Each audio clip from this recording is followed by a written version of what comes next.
to show you how to make these fudgy brownies that use coconut flour. It's a lower carb brownie, and I think you'll really like it. I've tried several low carb brownie recipes that I wasn't happy with, so I actually found this recipe and just made a few changes to it to make it lower in carbs. Do give it a try, it's really good. So I've got my ingredients assembled here. You're going to need 1/4 cup of coconut flour and 3/4 cup of unsweetened cocoa powder. 1/2 teaspoon of salt, 4 large eggs. Then you need 3/4 cup of maple syrup or honey. Now because I want to keep this low carb, I've got a sugar-free maple flavored syrup here that I'm going to use. Then you need 2 teaspoons of vanilla extract. And lastly, 1/3 cup, or about 75 grams of butter, which is going to be melted. You could use ghee or coconut oil, or you could even use an unrefined oil like avocado or olive oil. So I've already preheated my oven to 350 Fahrenheit or 180 Celsius, and I've lined my 8-inch square baking pan with some parchment or baking paper. So let's get started. Alright, to start in your mixing bowl, add the 1/4 cup of coconut flour, and you're going to add your cocoa powder.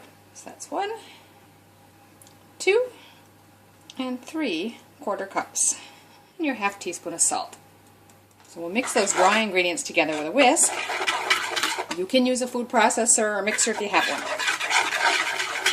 Now to that dry mix, we're going to add our 4 eggs and the maple syrup. Using my dry measure, because I haven't got a liquid one handy at the moment. Close enough. There's our 3/4. And the 2 teaspoons vanilla. Now we'll mix those well. I'm just going to break up the yolks quickly first. And just bring all the dry ingredients in as you mix it. You can see that's mixed in pretty well.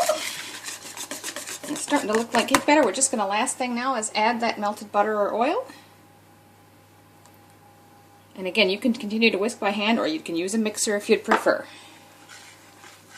Just get it well blended now. Now at this stage it just says to let the batter sit for about 5 minutes. Stir it up again, and then we're going to go ahead and bake it. So let's wait 5 minutes. So it's been sitting for 5 minutes, and you can see it's thickened up a bit. We're going to give it a final stir then and pour it into the pan.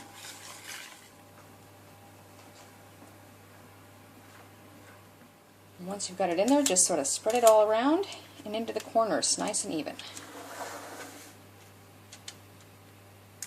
Alright, this last step is totally optional. You could add some sugar-free chocolate chips on top, or I just happen to have some pecans around here that are finely chopped. I'm just going to put a light sprinkling on top. Now we'll just pop that into our preheated oven for 25 minutes. This has actually only been about 22 minutes for me, but I've just poked a toothpick in the middle and it came out dry, so that means they're done. So we want to cool those completely. Now you can leave it on a pan on a wire rack if you like. I'm going to try to take them out. Just lifting it over onto the board here. I think it'll cool a bit quicker out of the pan. We'll come back and slice it when it's cool. Alright, this is totally cool now, so we're just going to go ahead and cut them into slices. Slice them however big you want.